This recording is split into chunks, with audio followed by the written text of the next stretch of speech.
अस्सलाम वालेकुम, I am clinical dietitian Ayesha Nasir और आज हम बात करेंगे वेट लॉस यानी वज़न कम करने के 10 सुनहरे असूलों के बारे में।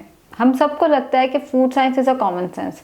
हम सबकी कॉमन सेंस है कि हमने वज़न कैसे कम करना है, बस रोटी चावल कम कर दो, बस खाना कम कर दो। हर कोई अपनी अपनी एक साइंस जिसे कहते हैं लड़ा रहा होता है जब वज़न कम करने की बारी आती है। और उसका नतीजा क्या निकलता है, या तो वज़न बिल्कुल कम नहीं हो पाता या हम इतने डीमोटिवेटेड हो जाते हैं कि हम ज़िंदगी में कभी दोबारा वज़न कम करने की कोशिश नहीं करते, या वज़न भी कम हो जाता है, मोटिवेशन भी बहुत हाई होती है, कोई ना कोई डेफिशिएंसी ऐसी आ जाती है, स्पाइन का मसला बन गया, घुटने रह गए, चेहरे पे हल्के आना शुरू हो गए, स्किन खराब हो गई, बाल गिरना शुरू हो गए। ये सारा कुछ तब होता है जब आपको यही नहीं पता कि वज़न कम करना कैसे है और हमने अपनी कोई ना कोई साइंस लड़ा के एक डाइट प्लान अपने लिए खुद ही से डिज़ाइन कर लिया है। आज हम डिस्कस करते हैं कि वो कौन से असूल हैं जिनको आपने फॉलो करना है अगर आप वज़न कम करना चाहते हैं। मैं ये नहीं कहती कि आपने ये सारे के सारे डाइट प्लान इससे एक बना के तो आपने शुरू हो जाना है, बस ये 10 असूल आपने याद रखने हैं, इनको आपने फॉलो करते रहना है अपनी रूटीन के अंदर, तो आपका वज़न जो है आहिस्ता आहिस्ता ग्रेजुअली खुद ही कम होता जाएगा। और नहीं, मैं ये नहीं कह रही कि रातों रात आपका 10 किलो कम हो जाएगा,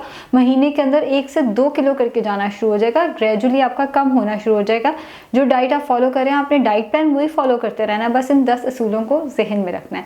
सबसे पहला असूल ये है कि कोई मील स्किप नहीं करना। पता नहीं आजकल हमें क्या हो गया, हमारी बड़ी गंदी आदत हुई है कि नाश्ता नहीं करते। ख़ास तौर पे मैंने ख़वातीन को देखा है कि सुबह उठते साथ ही बच्चों में लग गए, हस्बैंड का नाश्ता तैयार करने लग गए। उठने के 1 घंटे के अंदर अंदर कोशिश करें कि आप खाना ले लें, नहीं तो कोई न्यूट्रासूटिकल ड्रिंक एटलीस्ट ज़रूर ले लें। अब न्यूट्रासूटिकल ड्रिंक में क्या आ सकता है, आप जीरे वाटर का इस्तेमाल कर सकते हैं, आप दालचीनी के पानी का इस्तेमाल कर सकते हैं। बहरहाल जो भी न्यूट्रासूटिकल ड्रिंक आप इस्तेमाल करें, या ब्रेकफास्ट उठने के 1 घंटे के अंदर अंदर हो जाना चाहिए। तो पहला असूल हमारा ये है कि मील को स्किप नहीं करना, सिर्फ ब्रेकफास्ट ही नहीं, लंच या डिनर भी स्किप नहीं करना। मैंने ये देखा है कि कुछ लोगों में ये आदत डेवलप हो गई है, हम रात का खाना नहीं खाते, उसकी जगह हम ये चीज़ खा लेते हैं, उसकी जगह हम वो चीज़ खा लेते हैं, सारा कुछ एट द एंड आपका वेट गेन ही करा रहा है। मील कोई मिस नहीं होना चाहिए। 3 बेसिक मील्स, 3 प्रॉपर मील्स आपके होने चाहिए, उसके साथ 3 प्रॉपर स्नैक्स आपके होने चाहिए। अगर आप वज़न कम करना चाहते हैं, थोड़ा थोड़ा करके खाएं, अच्छा खाएं। मैं हमेशा एक एग्जांपल देती हूँ, अगर मैं आपसे कहूँ साथ वाले कमरे में 100 ग्लास रख के आएँ, आप एक एक करके तो ग्लास रख सकते हैं, आप इकट्ठे 100 ग्लास उठाने की कोशिश करेंगे तो आप कोलैप्स कर जाएंगे। इसी तरह आप बॉडी को थोड़ा थोड़ा करके देते रहें ताकि बॉडी उसको इस्तेमाल भी करती रहे और उसको मैनेज भी करती रहे। आप इकट्ठे रात का खाना एक ही दफ़ा बैठ के खाएंगे कि नाश्ता भी नहीं किया हुआ, दोपहर का खाना भी नहीं किया हुआ, वज़न कम कर रहे हैं और रात को इकट्ठे ही सारा मील लेंगे तो बॉडी कोलैप्स कर जाएगी। सो बहरहाल स्मॉल फ्रीक्वेंट मील्स लेने हैं आपने और कोई मील आपने स्किप नहीं करना। ये हो गया पहला असूल। दूसरा असूल मैंने ये देखा है अनफॉर्चुनेटली कि हम लोग फ्रूट्स एंड दूध, 2 चीज़ों का ज़रूरत से ज़्यादा इस्तेमाल कर रहे होते हैं। फ्रूट्स का इस्तेमाल कैसे, जैसे मैंने बताया रात का खाना हम नहीं खाते, हम उसकी जगह फ्रूट चाट खा लेते हैं। भाई फ्रुक्टोज भी तो फैट की फॉर्म में स्टोर होनी है। Excess of everything is bad.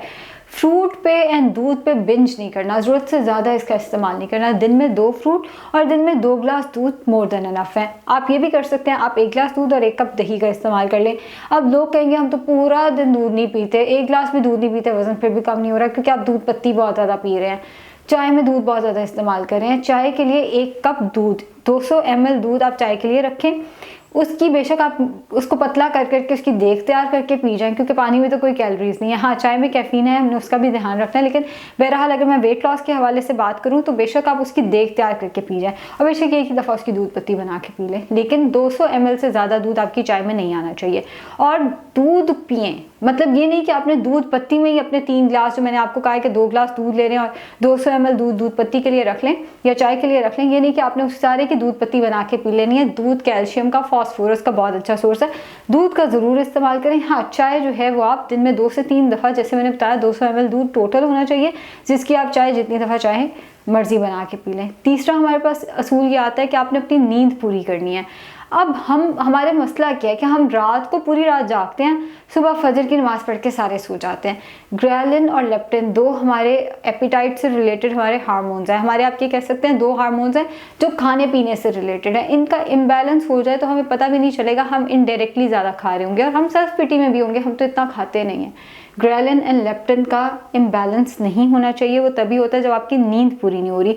सो तीसरा जो असूल है वो ये है कि नींद पूरी करें और रात को सोएं। ये नहीं कि सुबह फजर की नमाज़ पढ़ के हम सो गए और उसके बाद 2 बजे उठ रहे हैं, ये नहीं। रात की 8 घंटे की नींद आपकी पूरी होनी चाहिए। चौथा असूल ये है कि पानी का इस्तेमाल ज़रूर करें। मैंने इतने लोगों को देखा है, वो डाइट बिल्कुल सही कर रहे होते हैं, वो एक्सरसाइज बहुत अच्छी कर रहे होते हैं, बल्कि 2-2 घंटे एक्सरसाइज कर रहे होते हैं, वजन नहीं कम हो रहा होता। क्यों? फैट के ब्रेकडाउन के लिए पानी चाहिए। आप जितनी मर्जी डाइट एक्सरसाइज कर लें, अगर आप उसके साथ पानी का इस्तेमाल नहीं करेंगे तो फैट कभी भी ब्रेकडाउन नहीं होगा। पानी का इस्तेमाल 10 से 12 ग्लास ज़रूर रखें। नमाज़ पढ़ते हैं तो नमाज से पहले 1 ग्लास, नमाज के बाद 1 ग्लास ज़रूर पी लिया करें, ताकि पानी का इस्तेमाल 10 से 12 ग्लास आपका पूरा हो सके। पांचवा असूल वो असूल है जो हम सबको पता है लेकिन हम फॉलो नहीं करते, वो है जंक फूड का इस्तेमाल नहीं करना।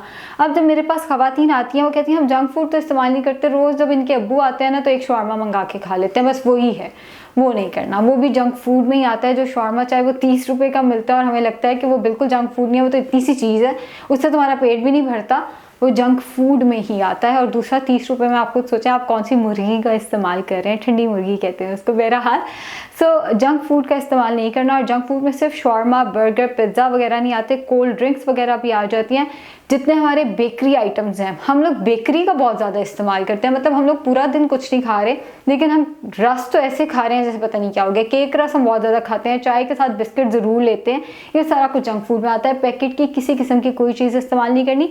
और ये वो चीज़ है जो हमारी कॉमन सेंस भी हमें बताती है, जो हमें पता भी है कि बिस्किट नहीं इस्तेमाल करने चाय के साथ। एक बिस्किट्स हैं जो हमारे पास आते हैं कि जी इनमें शुगर नहीं है, बेशक उनमें शुगर नहीं है, बने वो मैदे से ही हुए हैं, वो वेट बढ़ाएंगे ही बढ़ाएंगे। सो बिस्किट किसी किस्म के आपने इस्तेमाल नहीं करने। हाँ, आप मीठे की जगह खजूर का इस्तेमाल कर सकते हैं। खजूर बहुत अच्छी है, आपको बहुत ज़्यादा हेल्थ बेनिफिट्स भी देगी।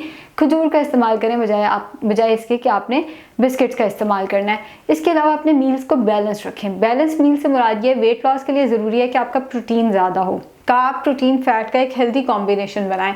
हेल्दी कॉम्बिनेशन से मुराद ये है कि आप आधी प्लेट कोशिश करें कि आपकी सलाद से भर जाए, 1/4 प्लेट में कार्बोहाइड्रेट्स यानी रोटी या चावल, और 1/4 प्लेट में प्रोटीन यानी कि गोश्त वगैरह जो कि फ़ैट के अंदर बना होगा वो होना चाहिए। सो कार्ब, प्रोटीन एंड फैट का एक हेल्दी बैलेंस जो है वो अपने अपनी प्लेट के अंदर रखना है, ताकि आपको किसी चीज़ की डेफिशिएंसी ना हो। वो जो हम आके कहते हैं ना हमने इतनी डाइटिंग की फिर बाल गिरने लगे तो हमने सोचा हम आपसे मिल लें, तो वो वाला आपका मसला जो है वो काफ़ी हद तक रिजॉल्व हो जाएगा। इसके साथ पॉजिटिव रहना है। पॉजिटिव, ये हमारा अगला असूल है कि पॉजिटिव रहना है। पॉजिटिव रहने से मुराद ये, जब आप स्ट्रेस बहुत ज़्यादा लेते हैं, एक हार्मोन होता है कॉर्टिसोल, वो रिलीज़ होना शुरू हो जाता है। जब कॉर्टिसोल ज़रूरत से ज़्यादा रिलीज़ होता है तो उसके नतीजे में भी वज़न बढ़ने लग जाता है। आप डाइट बहुत कर रहे हैं, आप एक्सरसाइज बहुत कर रहे हैं, और इसके साथ साथ अब जब मैं ख़वातीन से पूछती हूँ ना कि टेंशन है किस चीज़ की, वज़न की तो टेंशन है। मतलब आप एक ही सर्कल में घूम रहे हैं, आपको वज़न की टेंशन है, उस टेंशन से कॉर्टिसोल रिलीज़ हो रहा है, उससे वेट गेन हो रहा है, और आप उसी सर्कल में घूमे जा रहे हैं। चीज़ों को पॉजिटिवली देखें। मैं एक एग्जांपल देती होती हूँ कि पाकिस्तान में हम किसी जाली पीर के पास जाते हैं ना, और वो हमें फक्की पे दम करके देता है, हम ठीक हो जाते हैं, क्योंकि हमने अपने दिमाग में बिठाया होता है हमने ठीक होना है। दिमाग में बैठ गया कि हमारा तो वज़न कम होना ही नहीं, तो वाकई कम नहीं होना। रोज़ रोज़ वज़न चेक नहीं करना, महीने में एक डेट रख लें, उसी डेट पे आपने वज़न चेक करना है एंड पॉजिटिव रहना है, स्ट्रेस कम लेना है और ये सोचना है कि हाँ हमारा वज़न कम होगा। अगला असूल ये है कि आहिस्ता आहिस्ता खाना खाना है। जैसे एक मुट्ठी, मैं कहती हूँ एक मुट्ठी नट्स का इस्तेमाल करें। आपने एक मुट्ठी ली, डायरेक्ट मुंह के अंदर डाल ली, आपको तो पता ही नहीं चला आपने कितना खाया। एक मुट्ठी अगर मैंने नट्स कहे हैं तो आप उसे प्लेट में रखें, एक एक करके खाएं, ताकि आपको आधा घंटा लगे खाते हुए, आपको पता चले कि मैंने कुछ खाया है। फिर मैंने लोगों को देखा वो 10 मिनट के अंदर अंदर पूरा मील खा लेते हैं, पूरा सैंडविच 10 मिनट के अंदर, पता नहीं लोग कैसे ख़त्म कर लेते हैं। आपने अपना मील प्रॉपर टाइम देना है, टाइम निकालें। आप जितने मर्जी बिजी हैं, आप वज़न कम करना देखें, जो आप कर रहे हैं अगर वो ठीक होता तो आपको ये वीडियो देखने की ज़रूरत ही ना पड़ती। जो आप कर रहे हैं वो कहीं ना कहीं गलत है। चाहे आप बहुत हेल्दी खा रहे हैं लेकिन आप ऐसे खा रहे हैं तो फिर वेट गेन होगा। टाइम निकालें, आधा घंटा से लेके पौना घंटा। आइडियल ये है कि आप पौना घंटा लगा के अपना मील फिनिश करें और फैमिली के साथ बैठ के खाएं, ताकि स्ट्रेस भी कम हो। लेकिन मैं समझती हूँ लंच अक्सर हम लोगों का ऑफिस में होता है, आधे घंटे की ब्रेक तो हर एक को मिलती है, वो आधा घंटा पूरा इस्तेमाल करें, आराम आराम से खाएं, स्लोली चबा चबा के उसको खाएं, बजाय इसके कि आपने एक ही मतलब इतनी जल्दी खाया कि आपको थोड़ी देर बाद दोबारा भूख लग गई। आप ये कह रहे हैं लंच तो हम बड़ा लाइट करते हैं, एक सैंडविच होता ख़त्म हो जाता पता भी नहीं चलता। सैंडविच में भी अच्छी खासी कैलोरीज होती हैं, टाइम लगाएंगे तो आपको पता चलेगा कि आप कितना खा रहे हैं। खुद को एक्टिव रखें, ये हमारा अगला असूल है। मतलब ये है कि मैं समझती हूँ कि हम लोग एक्सरसाइज, आजकल वैसे भी एक वबा फैली हुई है, उसकी वजह से हम जिम वगैरह जा नहीं सकते। हाँ, साइकिलिंग, वॉक वगैरह वो भी बहुत सारे ज़ाहिर है एरियाज़ पे डिपेंड करता है। हर कोई छत पे जाके वॉक नहीं कर सकता, हर कोई बाहर निकल के वॉक नहीं कर सकता, लेकिन हर कोई इतना तो कर सकता है ना, अपना पानी का ग्लास खुद उठा के पी ले। हम लोग क्या करते हैं, कोई पास से गुजरा पानी तो पिला दो, थोड़ा सा खुद को एक्टिव रखें, जितना हो सके, जितना जितना आप चले फिरेंगे उतना ज़्यादा बेहतर है। अगर आप एक ही कुर्सी पे पूरा दिन या एक ही सोफे पे टीवी देखते देखते पूरा दिन गुजार देंगे, कभी भी वज़न कम नहीं होगा। पॉजिटिविटी लेकर आएँ, थोड़ा सा अपनी अब जिसे कहते हैं ना, अपने आप को चलने फिरने की, हड्डियों को ना चलने की आदत डालें, हड्डियों को काम की आदत डालेंगे तो ज़्यादा बेहतर रहेगा। इसके अलावा फाइबर एक ऐसी चीज़ है जो वज़न कम करने में हेल्प करता है। फाइबर फ्रूट्स के अंदर बहुत अच्छी मकदार में है, लेकिन फ्रूट दिन में 2 से ज़्यादा नहीं खाने अगर वज़न कम करना है। वेजिटेबल्स फाइबर का बहुत अच्छा सोर्स है, वेजिटेबल्स का इस्तेमाल ज़्यादा से ज़्यादा करें। स्पोल फाइबर का बहुत अच्छा सोर्स है, उसका इस्तेमाल ज़्यादा से ज़्यादा करें। तुख मलंगा या चिया सीड्स का इस्तेमाल भी किया जा सकता है, वो भी फाइबर का बहुत अच्छा सोर्स है। जब आपको बेवक्त की भूख लगे ना और आपको समझ ना आया अब हमने करना क्या है, तो कोई हाई फाइबर डाइट जैसे सैलड्स वगैरह का आप इस्तेमाल कर सकते हैं। खीरे और कैरेट की स्टिक्स काट के आप हुमस के साथ इस्तेमाल कर सकते हैं। हुमस की अगर रेसिपी देखनी है तो आपको इंटरनेट पे बड़ी आसानी से मिल जाएगी। हेल्दी हुमस के साथ आप कैरेट स्टिक्स या वेजिटेबल स्टिक्स का इस्तेमाल कर सकते हैं, वो भी आपको वेट लॉस में हेल्प करेंगी। Thank you.